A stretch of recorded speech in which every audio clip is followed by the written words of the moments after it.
Olá, sou a doutora Thaís Faria Coelho. Sejam muito bem-vindos à Escola de Paz. Te convido a embarcar comigo na história do pedreiro. Era uma vez um pedreiro que trabalhava em uma pedreira, quebrando essa pedreira. E ele vê passar pela rua um príncipe. Naquele momento ele pede aos céus: "Oh, meu Deus, como eu gostaria de ser esse príncipe!" E Deus resolve atender esse pedido, o transformando em um príncipe. Nossa, no primeiro momento ele fica muito feliz, se sente todo poderoso. Afinal, o príncipe está em cima de um elefante, com várias pessoas o ajudando em tudo que ele precisa. Só que ele não sabia que esse príncipe andava muito exposto ao sol de uma cidade a outra. E aí ele pensa: nossa, mais poderoso do que eu, príncipe, é esse sol que fica aqui sobre mim. Oh Deus, eu gostaria de me tornar o sol. E Deus, mais uma vez, resolve atender esse pedido, transformando-o em sol. Ele está lá todo poderoso no sol, até que de repente vem uma nuvem e passa na frente dele. E ele fala: Deus, mais poderoso do que eu, o sol, é essa nuvem que me cobriu. Eu queria ser essa nuvem. E Deus o transforma em nuvem. Mais uma vez, ele todo poderoso na nuvem, vem o vento e joga para um lado, joga para o outro. Ele fala: Deus, mais poderoso do que eu, nuvem, é esse vento. E Deus o transforma em vento. E ele está lá mexendo nas ondas do mar, está lá mexendo nas árvores, até que ele fala: Deus, mais poderoso do que eu, o vento, é essa pedreira que eu estou tentando empurrar e ela não sai do lugar. Queria ser ela. E Deus o transforma na pedreira. Ele está lá sendo pedreira e ele sente um barulhinho, escuta um barulhinho e começa a ver um pedreiro ali, cutucando. Fala: Deus, mais poderoso do que eu, pedreira, é esse rapaz que consegue quebrar a pedreira. E Deus o transforma naquilo que ele era ao começar essa história. Muitas e muitas vezes na nossa vida, nós desejamos algo sem valorizar aquilo que nós já temos. No programa de hoje, vamos falar como lidar com crianças com TDAH e superdotação, desenvolvendo a compreensão e aceitação da diversidade dos pequenos. É importante que escola e família reconheçam as necessidades específicas dessas crianças e ofereçam o suporte necessário para que elas possam alcançar ao máximo seu potencial, o que pode incluir adaptações curriculares, suporte emocional e comportamental e acesso a recursos e profissionais especializados. Psicólogos, neuropsicólogos e outros profissionais da área da saúde e educação podem oferecer essa avaliação, orientação e intervenção adequada. Hoje, a nossa convidada especial é Mariana Casagrande, neuropsicóloga e especialista em TDAH e TEA.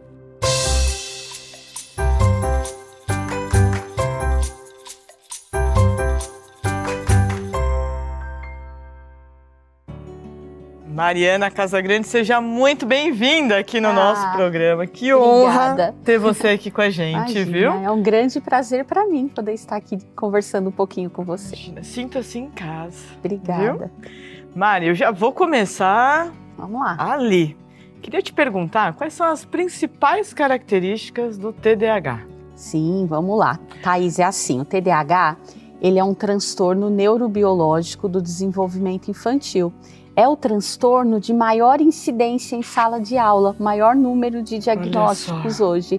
Então é fundamental que as escolas, que as famílias entendam, tenham um mínimo de conhecimento, porque é muito comum hoje em dia ter.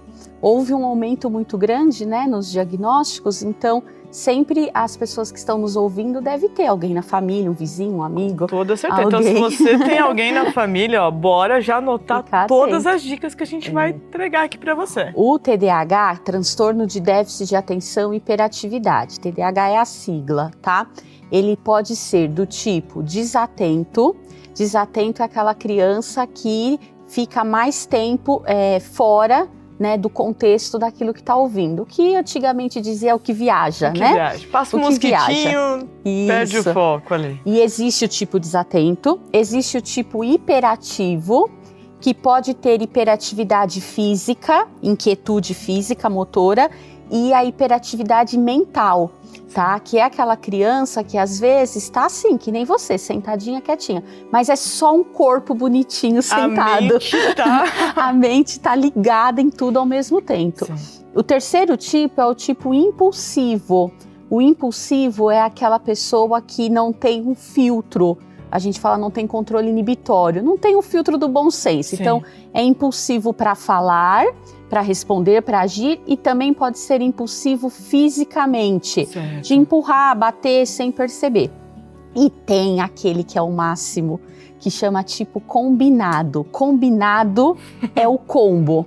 É aquele que vem para fazer os familiares, os professores evoluírem. Carinho, uau! Porque o combinado é o que tem tudo.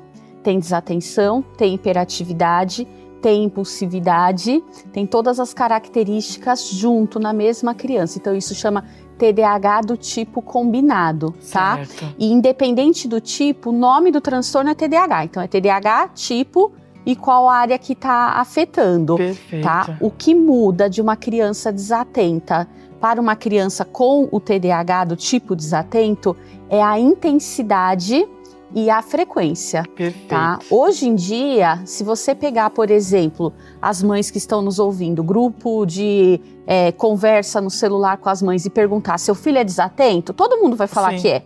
Porque hoje, principalmente eu chamo, não me por causa da escuta, tecnologia, não olha, né? Não... Eles são muito desatentos, a tecnologia deixaram eles muito desatentos. Então, não é que todo mundo que é desatento é TDAH. Então, isso é um cuidado. E pegando um gancho na sua fala, Mari, um outro cuidado é o hiperativo. Às vezes a criança é mais agitada. Mas é a agitação normal da idade. É uma agitação normal da idade. Isso, né? isso E frente a essas dificuldades, existem muitos laudos errados. Muitos. Porque o laudo, às vezes, ele é feito por observação. Perfeito. Não que seja errado, mas é um tipo de avaliação. E quando você avalia a criança só por observação, você avalia baseado nos seus parâmetros. Exato. Então você pode, por exemplo, você tem um filho em casa super bonzinho, quietinho. Aí você vê uma criança mais agitada e fala, nossa, ele é hiperativo. Não, é porque você tem uma referência, exato. né? Mas pode ser uma agitação normal. Então, todo TDAH é agitado, é impulsivo, é desatento. Mas não é toda criança desatenta, impulsiva e agitada que é TDAH. Anota isso, porque isso é muito importante. Entendeu?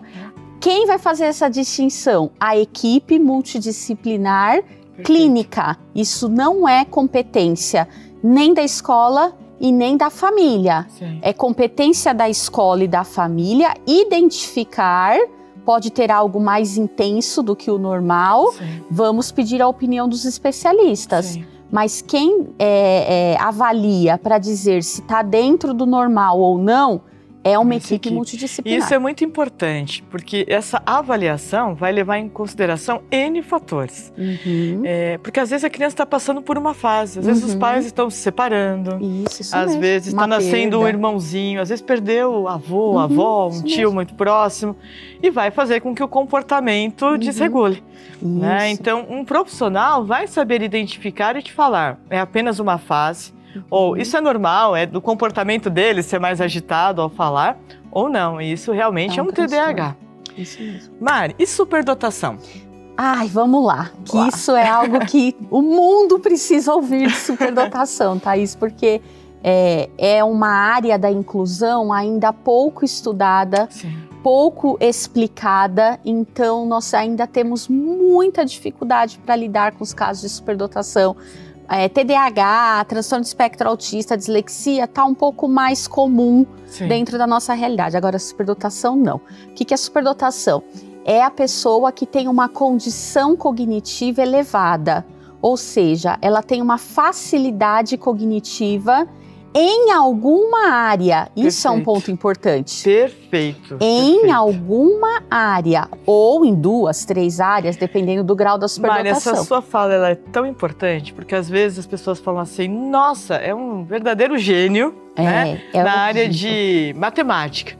Mas vai muito mal em português. E aí fala, o diagnóstico tá errado. Então tá errado, não é superdotado. Não precisa ser em todas as áreas. Não. É 1, 2 ou mais áreas, mas não necessariamente em todas as áreas. Isso, a superdotação também é uma condição neurobiológica E tanto o TDAH como a superdotação têm características genéticas hereditárias. Perfeito. Então, a criança que tem TDAH ou superdotação ou outro transtorno, ela nasceu dentro dessa condição. Então, não é algo que foi adquirido, não é algo que foi estimulado, que nem na superdotação. Ah, ele é assim esperto porque a mãe estimula muito, porque ele vai numa boa escola. Não, ninguém cria uma pessoa superdotada dentro de casa. Sim. Quem é superdotado, nasceu superdotado com essa condição. Tanto que agora, se vai usar, é outra coisa. Exato, tanto que nos primeiros meses de escola, ali, às vezes pequenininho, a própria escola já fala. Tem uma diferença. Às vezes aprende a ler com 2 anos, Sim, 1 ano e meio, 3. Agora, se vai usar ou não, aí o estímulo é muito importante para fazer com que essa superdotação voe cada vez mais. Para usar, né? Porque tem muitas pessoas por aí, a gente vê na mídia, que claramente são pessoas muito inteligentes, mas ou não usa, ou usa para o mal, usa para aprontar, né? Usa para tirar proveito das coisas. Então a superdotação não é um gênio, não é um extraordinário, é uma pessoa que nasceu com uma condição cognitiva elevada, com o QI, o número do QI acima, mas a identificação não é só o QI. A pessoa tem que ter o QI, sim, superior, no nível superior, nos testes, tem que dar em nível superior, e tem que ter as características clínicas da superdotação, como aprendizado precoce, facilidade para memorização em alguma área, tá? Hoje nós identificamos, a superdotação não é chamado como um diagnóstico, e sim uma identificação, porque não é uma doença, não é um transtorno, é só uma condição. Não existe CID, tá? Tem escola que fica me cobrando, Mari, manda o CID do aluno que é superdotado. Não é transtorno, não tem CID. Tá? Então, hoje a gente identifica o superdotado em qual área que ele tem mais facilidade. Então, hoje a gente tem superdotação na área acadêmica, que aí sim são esses que nem ontem eu avaliei um que está no 2º aninho do fundamental, mas em matemática ele faz exercícios de ensino médio. Uau. Né? E ele faz de 2º, 3º exercício de ensino médio no 2º ano, com 8 anos, porque ele usa a capacidade dele para matemática. Então tem a superdotação acadêmica, tem a superdotação na área artística ou criativa. Perfeito. Normalmente quem é superdotado na área criativa, artística, que vai bem em desenho, em artesanato, essas coisas, não vai tão bem na escola, tá? Porque quem gosta muito de artes não gosta tanto de estudar. E aí começa aquela guerra, né? Então não é, porque não vai mal na escola, então não é. E tem os mais raros, que são superdotados na área musical, que é aqueles que a gente vê os videozinhos na internet, a criança pequenininha tocando tudo. Tem o superdotado, que é raríssimo de ser identificado, Thaís, que dá dó, mas é a cultura da nossa sociedade, o superdotado na área esportiva. Olha só. Porque criança que é bom no esporte, que tem facilidade para o esporte, é o único que nunca chega na clínica para fazer a avaliação. É verdade mesmo, mas tem a superdotação esportiva, tem a superdotação linguística, que é a que tem facilidade com idiomas, gosta de idiomas, e por fim, tem a superdotação na área interpessoal, que é aquela pessoa que tem mais facilidade nos relacionamentos. Então, a identificação vai pontuar para que lado. Aí você pega, por exemplo, o superdotado na área musical, pode ser que em português e matemática na escola ele não vai bem, ou seja, um funcionamento normal. Então, é uma condição elevada. Onde vai usar, quando vai usar e como vai usar... Aí entra a estimulação. A estimulação e a educação, né? Perfeito. Mari, eu tô amando o nosso bate-papo. Eu vou chamar um rápido intervalo aqui e depois a gente vai responder as perguntinhas que o pessoal de casa mandou. Eu conto com você para me ajudar nas dicas ali. E se você ainda não mandou a pergunta, ó, corre, porque eu tô te esperando.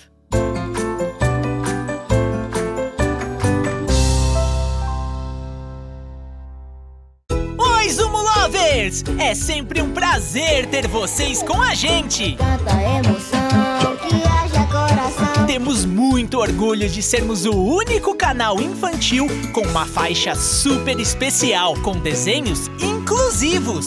Dedicamos 90% da nossa grade de programação para conteúdos brasileiros e de produtores independentes, procurando sempre investir e valorizar a produção nacional. Tcharam! Prontinho! Então você já sabe, por aqui a aventura, a cantoria e o aprendizado fazem parte do dia a dia. Seja bem-vindo! Você acabou de chegar no Zumo Kids!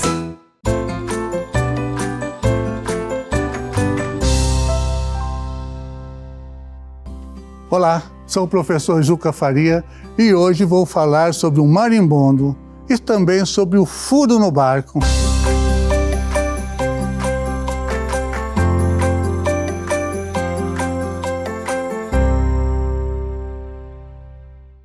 Vou contar para vocês a história do marimbondo.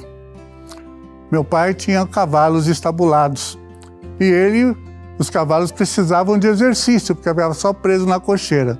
Então ele tinha um pequeno picadeiro, colocava o cabresto, uma guia e estralava um chicote para os cavalos correrem. Não para ferir o animal, só para eles escutarem. E eu ficava fascinado com aquele som, porque era o som do Zorro, a marca do Zorro que passava na televisão lá em preto e branco. Fui pegar o chicote e na hora que eu fui estralar, meu pai segurou o meu pulso e falou: filho, você ainda não tem força para dar esse estralo. Essa ponta pode voltar e ferir a sua boca, seu nariz, seus olhos. Ainda não está no momento. Eu te ensino e te aviso quando. Entendeu? Entendi, pai. Entendi nada. No dia seguinte ele foi trabalhar, peguei o chicote, umas latas velhas e tentei dar o estralo. A ponta voltou e pegou na minha orelha. Gente, que dor, que sofrimento. À noite, quando meu pai chegou, eu já estava no meu quarto, cabeça coberta. Minha mãe falou: seu filho está lá com a orelha enorme, falou que foi um marimbondo. Aí ele foi, olhou. Você mostrou para sua mãe? Mostrei, pai. A mamãe procurou com uma pinça e não achou o ferrão. Ele falou: poxa, mas que coisa mais estranha. Pegou uma pomada lá própria para picaduras de insetos, passou, aliviou um pouco e despediu de mim, apagou a luz. Aí, ufa, escapei de levar a bronca, né? Escapei nada. Ele voltou, acendeu a luz, olhou bem para mim assim e falou: você pendurou o marimbondo no lugar certo? Ah, meu velho pai, tinha dessas. Ele não batia, mas as suas palavras cortavam que nem faca quente em manteiga. Que saudades do meu velho. Felicidades. Thaís, agora é com você.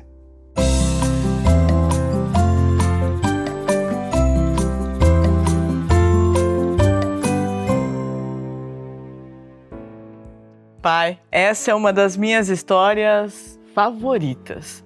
É aquela história que realmente aquece o nosso coração. Bom, chegou a hora de responder as perguntas que vocês mandaram no nosso site. Então vamos lá que eu vou escolher algumas aqui. Márcia Regina, de São Caetano do Sul. São Caetano do Sul fica pertinho de onde eu moro. Eu moro em Santo André, ó, pertinho. Minha filha tem 9 anos e é espectadora nata Zumo Kids. De uns tempos para cá, ela tem ido mal nos estudos, tirando nota vermelha quase todos os bimestres. A coordenadora da escola me chamou e disse que provavelmente ela teria TDAH. Quais os sintomas e como posso identificar? E o principal, como posso ajudá-la? É muito comum, né, Mari, a gente se deparar com situações como essa. A primeira coisa é procurar uma equipe multidisciplinar que vai efetivamente bater o martelo ali para falar, é TDAH mesmo. Porque às vezes é o que nós conversamos no bloco anterior, né? Uma criança mais agitada e tudo mais. Mas vamos dizer que o real diagnóstico é TDAH. Dá algumas dicas aí, Mari, para a gente turbinar um cérebro de um TDAH. O tratamento interventivo clínico é extremamente importante. Sim. Não dispensa outros tratamentos.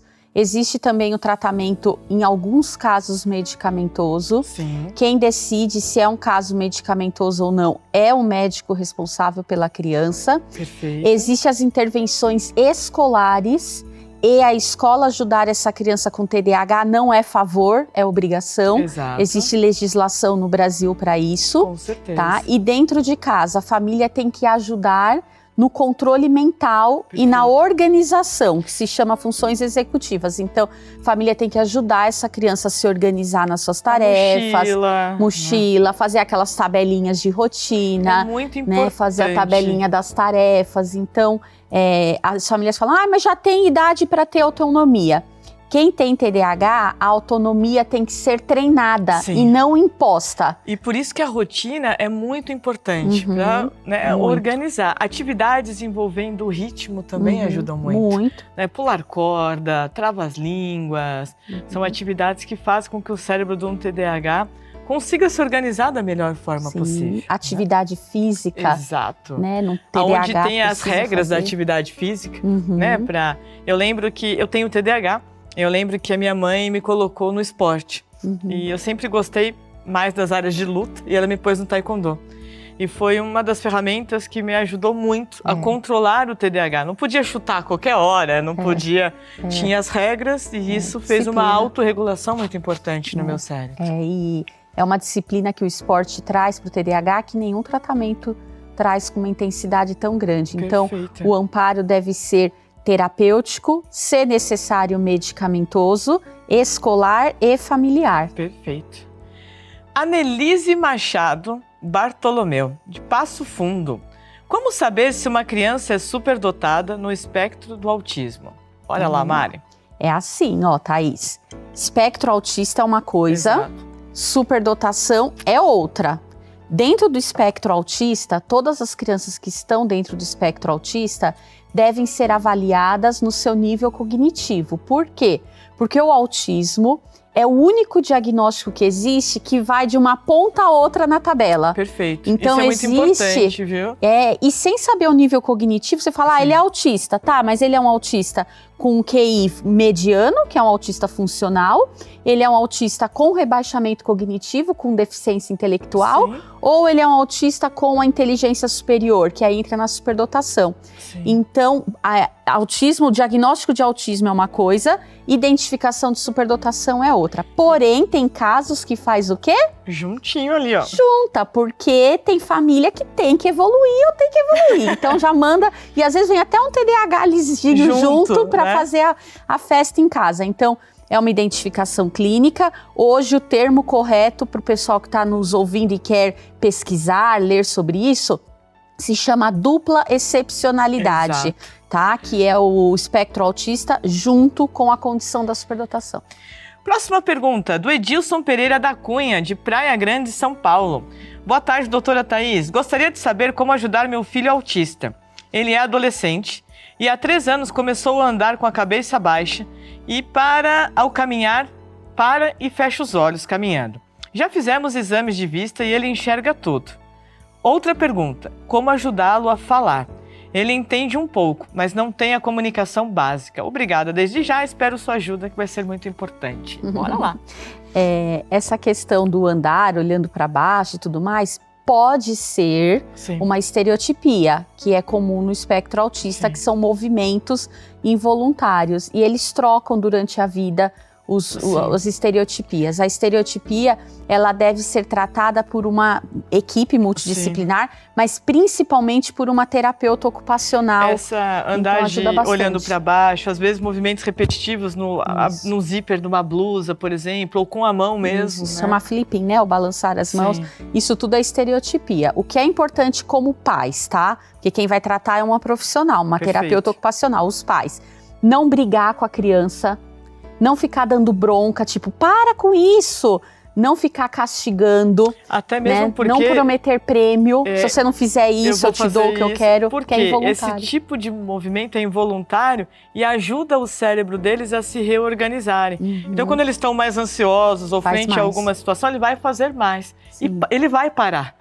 Né? Então, é um ponto muito importante. A família deve, nessa situação, distrair a criança e não ficar brigando. E a fala fonoespecializada, fonoaudióloga especializada em espectro autista, dependendo do tipo de comunicação, como já é um jovem, existe a comunicação alternativa, que pode ser introduzido. E é muito importante introduzir, Thaís, porque uma criança com espectro autista, um jovem que não tem uma comunicação verbal ou alternativa com tablet, com figuras, o estado emocional deles piora muito, porque não consegue comunicar o que está falando. E às vezes a família fala, mas eu entendo tudo, mas é a mãe e o pai. O mundo tem que entender. O mundo precisa entender, né? Então é muito importante essa questão. Então tem que buscar.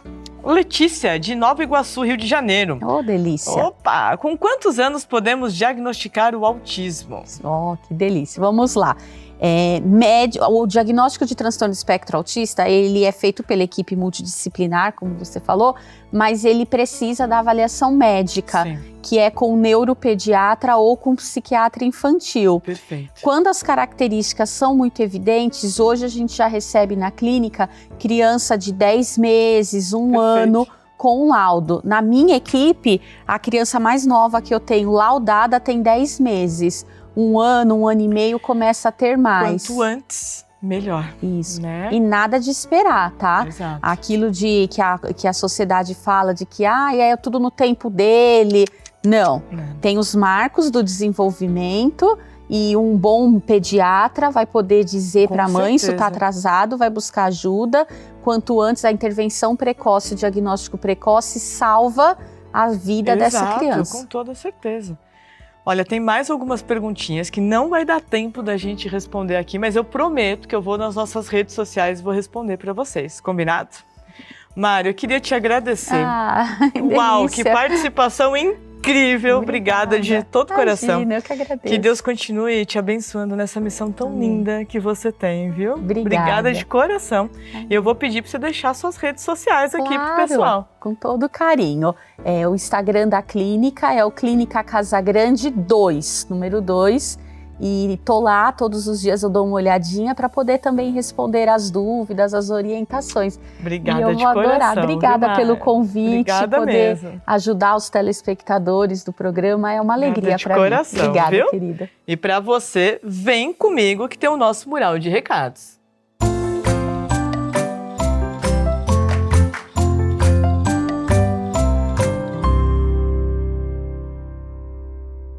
Os nossos agradecimentos especiais às maquiadoras Tati Gomes e Adriana Piva, ao restaurante Cuca Legal, à padaria e restaurante Vila do Satélite, à Casa Beta 48, loja de plantas, bem-estar e autocuidado, e a Zípora, velas aromáticas e esculturais. Eu espero vocês na minha rede social, no @ThaísNeurociência, e se você ainda não mandou a sua pergunta, entra no nosso site, zoomokids.com.br, me envia, porque eu vou te responder com todo amor e carinho, viu? Um grande beijo no seu coração, fica firme, fica forte e fica com Deus.